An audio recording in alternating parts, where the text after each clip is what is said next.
Hello दोस्तों, आज हम इस वीडियो में बात करेंगे कि क्रोध या गुस्सा क्या है, इसका कारण क्या है और हम क्रोध या गुस्से पर कैसे नियंत्रण कर सकते हैं। क्रोध या गुस्सा एक मन की भावना है। अगर हम क्रोध करते हैं तो हमारे हृदय की गति बढ़ जाती है, रक्तचाप बढ़ जाता है। क्रोध आने के कुछ कारण होते हैं, जैसे जब किसी इच्छा की पूर्ति नहीं होती तब गुस्सा आता है। जैसे मैं आपको एक एग्ज़ाम्पल देता हूँ। मानो आपकी पानी पीने की इच्छा है और आपने अपने बेटे से एक गिलास पानी के लिए बोला और वह ले आया तो आप खुश हो जाते हैं। अगर आपने दोबारा पानी मांगा और वह नहीं लेकर आया और आपकी इच्छा की पूर्ति नहीं हुई तो आप क्रोधित हो जाते हैं। तो हमने यह जान लिया कि जब जब हमारी इच्छा की पूर्ति नहीं होती तब तब हमें गुस्सा आता है या क्रोध भय से भी उपज सकता है। क्रोध मानव के लिए हानिकारक है। क्रोध कायरता की निशानी है। सनकी आदमी जो होते हैं उनको अधिक क्रोध आता है। उसमें परिस्थितियों का बोझ झेलने का साहस या धैर्य नहीं होता। क्रोध में व्यक्ति की सोचने समझने की क्षमता खो जाती है और वह समाज की नज़रों से गिर जाता है। जब आपके काम का कोई श्रेय ले ले या फिर आपके काम पर प्रश्न उठता है तो क्रोध के लक्षण उभरने लगते हैं। पर इससे पहले कि क्रोध हम पर हावी हो जाए, हमें इसका प्रबंध करना जरूरी हो जाता है। हमें क्रोध के मूल कारण को जानने और समझने की ज़रूरत है। धैर्य मानव का सबसे बड़ा गुण है। गलती मानवीय स्वभाव है। गुस्सा एक ऐसी अवस्था है जिसमें विचार तो आते हैं लेकिन भाव अपनी प्रधानता पर होते हैं। और सामने वाला कौन है, हमारा उससे क्या संबंध है, हमें उससे कैसे व्यवहार करना है आदि विचार गायब हो जाते हैं। वास्तविकता यह है कि जब हमें गुस्सा आता है तो हम ज़्यादा दूर तक नहीं सोच पाते, बल्कि उससे होने वाले परिणाम के बारे में भी नहीं सोच पाते। बस दिमाग में रहता है तो वो है गुस्सा, गुस्सा और गुस्सा। आपका दिमाग तभी संतुलित होकर सोच सकता है जब आपके अंदर किसी भाव की अधिकता न हो। आपने देखा होगा जब हम बहुत खुश रहते हैं तब भी हम सही से नहीं सोच पाते।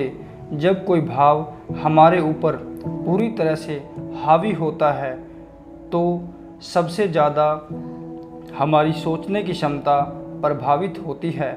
मैं आपको क्रोध शांत करने के कुछ उपाय बताता हूँ। ज़्यादातर लोगों का गुस्सा आने से पहले दिल की धड़कन तेज हो जाती है, कंधों में टेंशन के कारण हलचल होने लगती है, मुट्ठी बंद होने लगती है। ऐसे में आपको अपने शरीर में हो रही उत्तेजना को देखना है और एक लंबी सांस लेनी है। होश में रहना है, सोचना कम है और अपने कंधों को दाएं से बाएं घुमाना है। गर्दन और सर की मालिश करनी है। धीरे धीरे 1 से 10 तक गिनना है और उसके बाद हो रहे कार्यकलापों के बारे में सोचना है। कुछ व्यायाम करें। अगर आपको लगता है कि आपका गुस्सा आप पर हावी हो रहा है तो किसी भी प्रकार का व्यायाम जैसे दौड़, साइकिलिंग, योग, मार्शल आर्ट, स्विमिंग, नाचना, बॉक्सिंग, ध्यान लगाकर या किसी अन्य प्रकार का व्यायाम नियमित रूप से प्रतिदिन करें। शारीरिक गतिविधि आपके मन में उत्पन्न होने वाले तनाव को कम करती है। अपने गुस्से के कारण को अपने अंदर छुपाना आपके लिए अच्छा नहीं है, इसलिए आप किसी भी प्रकार से अपने क्रोध को बाहर कर सकते हैं, चाहे वह मुंह के बोल के द्वारा हो या हाथ से लिखकर। कुछ दिनों के लिए काम से छुट्टी लें।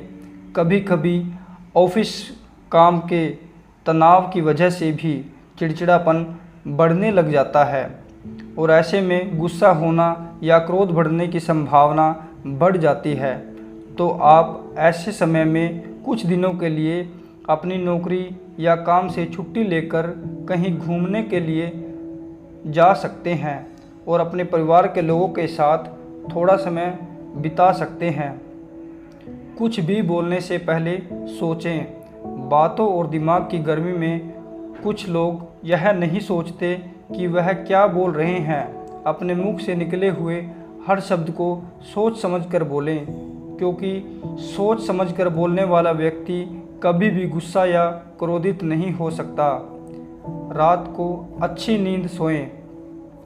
आपको रात में कम से कम 7 से 8 घंटा सोना चाहिए। जो व्यक्ति पूरी नींद नहीं लेता उसे स्वास्थ्य से जुड़ी प्रॉब्लम का सामना करना पड़ता है।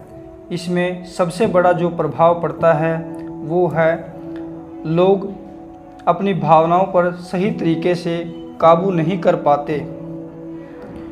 खुश करने वाली चीज़ों के विषय के बारे में सोचें। अगर आप जानते हैं कि आपको गुस्सा बहुत आता है तो ज़्यादातर आपको खुशी देने वाली चीज़ों के विषय के बारे में सोचना चाहिए। समय से सकारात्मक बातें करें। जीवन में सकारात्मक बातें करना या सकारात्मक चीज़ों से जुड़े रहना हर क्षेत्र में लाभकारी साबित हुआ है। अपने सोचने के तरीके को नकारात्मकता से सकारात्मकता में बदलें। मैं आपको एक उदाहरण देता हूँ। सोचिए कि आप रास्ते पर चलते हुए कहीं जा रहे हैं। उसी समय कोई व्यक्ति इतनी तेज़ गाड़ी चलाते हुए आपके पास से गुजरा हो कि आप मरते मरते बचे हों। ऐसे में कोई गुस्से वाला व्यक्ति चिल्लाकर बोलेगा, वो पागल अभी अभी मुझे गाड़ी से टक्कर मार देने वाला था, मैं भी उसे देखते ही मार डालूँगा। पर एक सकारात्मक सोच वाला व्यक्ति क्या बोलेगा? वो व्यक्ति बहुत हड़बड़ी में गाड़ी चला रहा था, हो सकता है कोई इमरजेंसी हो, भगवान का शुक्रिया कि मेरी जान बच गई। ना सिर्फ बोलने में बल्कि सोच में भी बहुत अंतर होता है, एक पॉजिटिव और एक नेगेटिव व्यक्ति में। ज़ोर ज़ोर से हंसिए। हम हंसते नहीं हैं और ज़्यादातर समय उदास रहते हैं। जब भी हमें कोई शारीरिक कार्य करने की आवश्यकता होती है और हम हंसते हैं तो हमें बहुत ही हल्का और आनंद ही आनंद महसूस होता है। उन फिल्मों का कलेक्शन बनाएं जो आपको हंसी देती हैं। उन दोस्तों से मिलें या दोस्त बनाएं जो आपको हंसाते हैं। दुनिया में हंसी ही एक ऐसी चीज़ है जो आपके सभी मानसिक तनाव को दूर कर देगी। तो दोस्तों, अगर वीडियो अच्छा लगा हो तो प्लीज़ लाइक और शेयर करें। धन्यवाद।